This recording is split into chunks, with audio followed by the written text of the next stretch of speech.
Section 1. You will hear a man renting an apartment over the phone. First, you have some time to look at questions 1 to 5.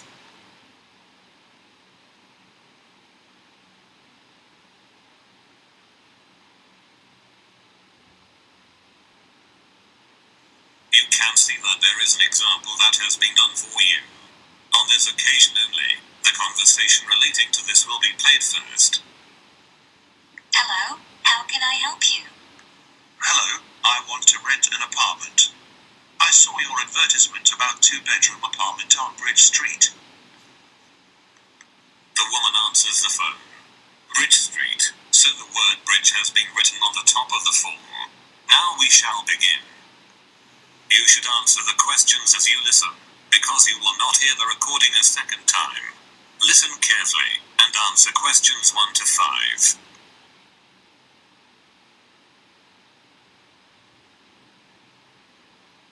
Hello, how can I help you? Hello, I want to rent an apartment. I saw your advertisement about 2-bedroom apartment on Bridge Street. Bridge Street 32, that's it? Exactly.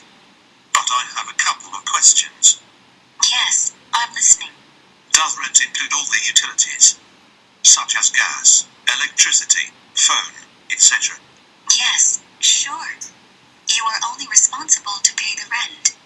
The lease includes cost for such utilities as gas, heat, water, electricity, and phone. Great. And what about the internet? Unfortunately, the internet is not connected. But you shouldn't worry about that. If you wish, you can contact the local providers to set up the connection. Okay. And what kind of public transport is near the apartment? It is very close to public transport. Both underground and bus station are about 2 blocks away. Very good. I think I'll rent this apartment. Very nice. Could you tell me your full name, please? Yes. It's John Hooper.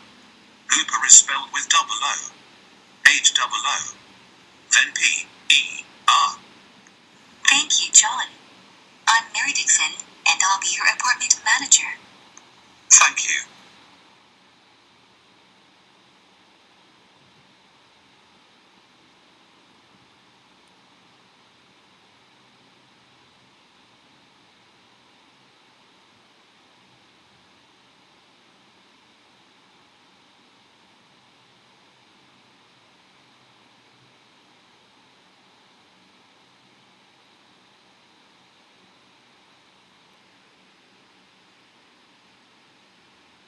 Now listen, and answer questions 6 to 10.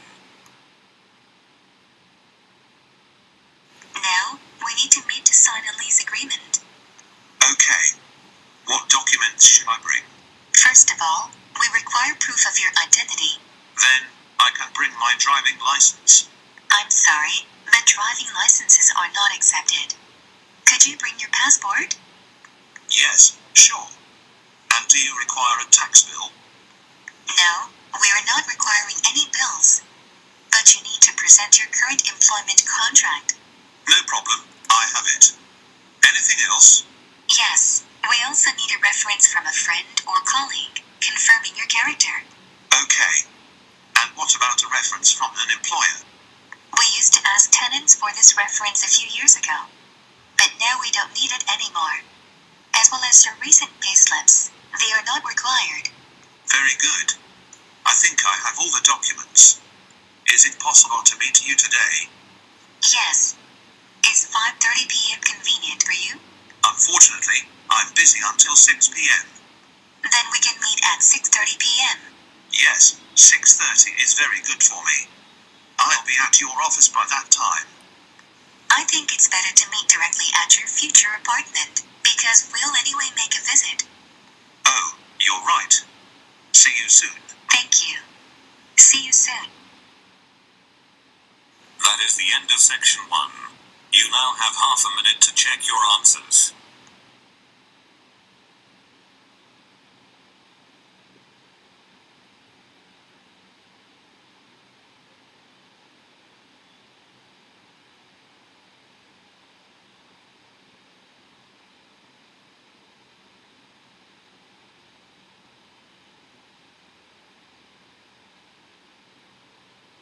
Section 2.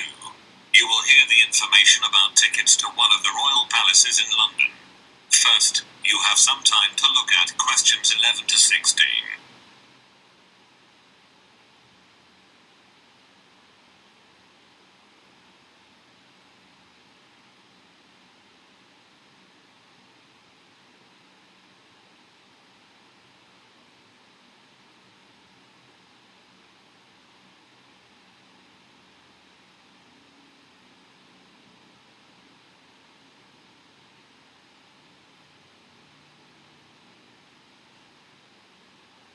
As you listen to the first part of the talk, answer questions 11 to 16.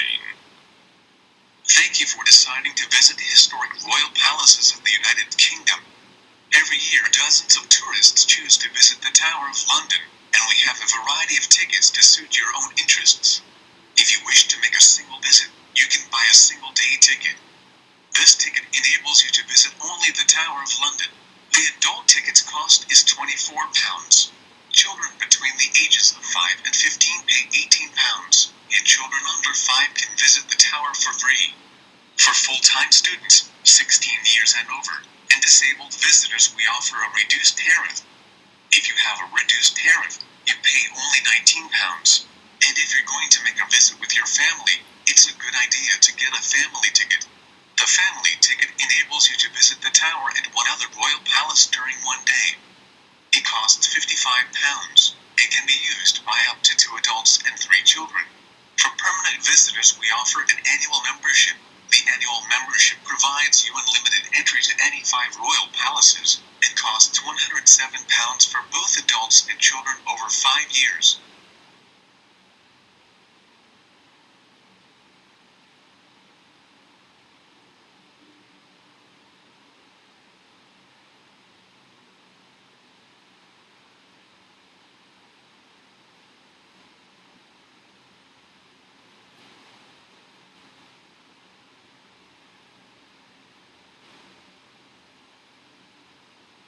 Now listen and answer questions 17 to 20. If you can't wait to visit these famous historical places and have already chosen your ticket type, then it's time to order tickets. The first and the easiest way is to buy your tickets online. To do this, you should visit our site and select a date, then make a payment. Make sure that after the payment is completed, you receive a confirmation email of your booking. The second way is to book your tickets by telephone. However, you have to pay an additional fee when ordering tickets over the phone. Plus, telephone bookings are not available during the weekends and holidays. So this option is not very convenient. And if you don't want to plan your visit in advance, there is a third option for you. You can simply purchase the tickets in person on the day of your visit. There are plenty of ticket kiosks near the Tower of London and other royal palaces. I hope that you'll enjoy your visit. That is the end of section 2. You now have half a minute to check your answers.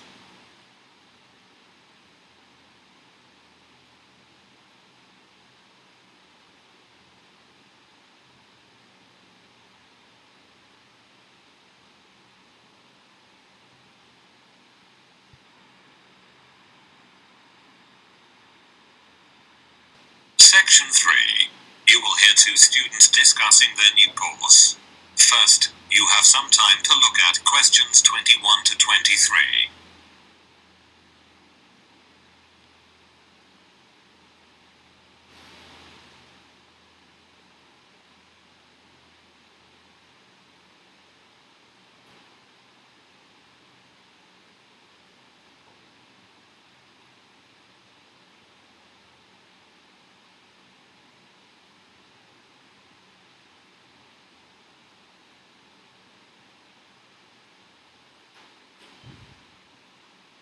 As you listen to the first part of the conversation, answer questions 21 to 23.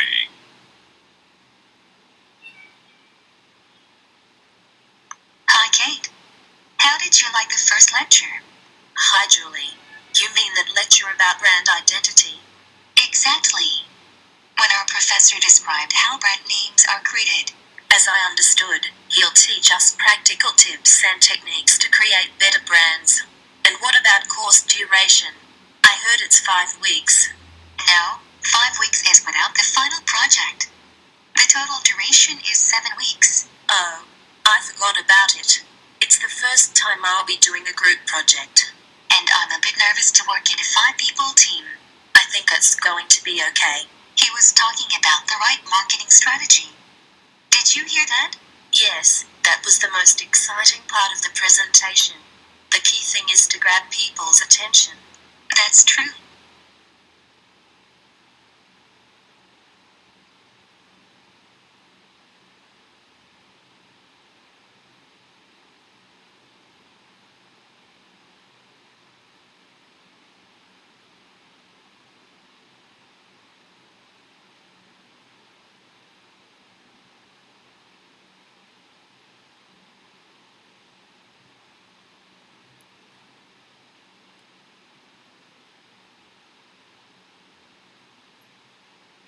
Now listen and answer questions 24 to 30. And how do you like the curriculum? I think it's nice. It's great that we'll be learning marketing in detail, as I've always been interested in this subject. Me too. And after that, we'll be training to design custom logos. The professor told that the curriculum has been modified, and we won't learn design this year. What a pity. The same with product management. But you shouldn't worry, they just combined these 2 sections into a larger one called branding. Then it's good. Moreover, they've added something called e-commerce this year. It's a great alteration, and the course is kept up to date. Online trading is so popular now. And after that, we'll learn advertising. Yes, and also analytics. Really? Won't analytics be replaced with customer attraction? Yes, you're right. I forgot about that. I think that's all. The professor also teaches a course called Business Strategies. So, we may take his other course next year. Dear, and where is the next lecture? It's in the big classroom on the ground floor. Thanks. You're welcome. Don't forget to take your last week assignment. Okay. Goodbye. Bye.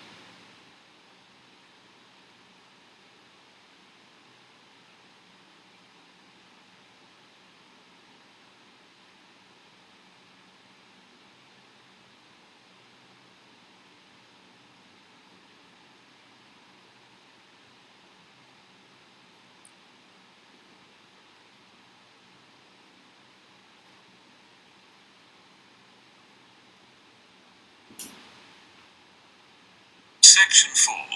You will hear a lecture about the Great Wall of China. First, you have some time to look at questions 31 to 35.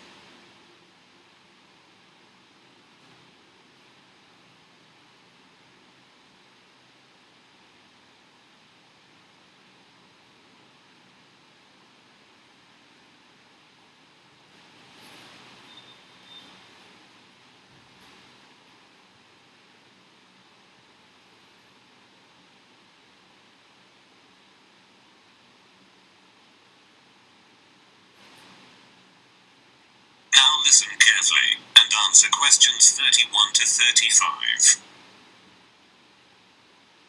Perhaps the most recognizable symbol of China and its long and vivid history, the Great Wall of China is one of the most extensive construction projects ever completed.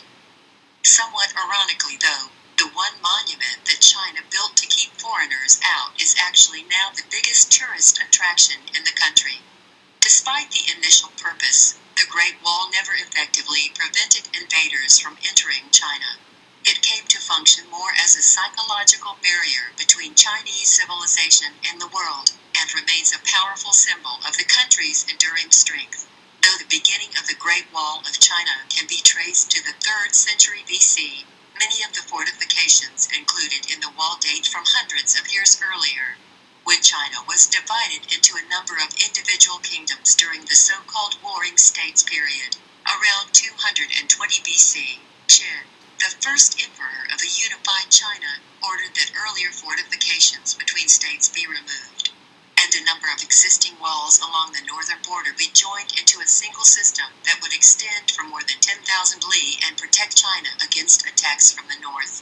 A li is about 1/3 of a mile, and that's where the monument's name came from. The original name for the Great Wall is Long Wall of 10,000 Li, or simply the Long Wall. Though the wall is quite inspiring, it was never called the Great Wall in Chinese, and only foreign mistranslation with romantic overtones referred to it as Great or Big Wall. With the death of Qin and the fall of his dynasty, much of the Great Wall fell into disrepair. Much later, a series of frontier tribes seized control in northern China. The most powerful of these was the Northern Wei dynasty, which repaired and extended the existing wall in 390 AD to defend against attacks from other tribes.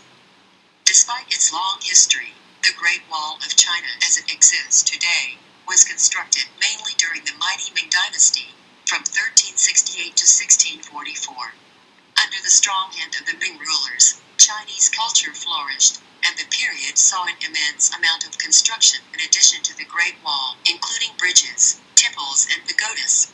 In earlier centuries, the wall held little importance for the Mongols as a military fortification, and mostly served to protect caravans traveling along the profitable trade routes. But during the Ming dynasty, the Great Wall was considered vital to the defense of the country.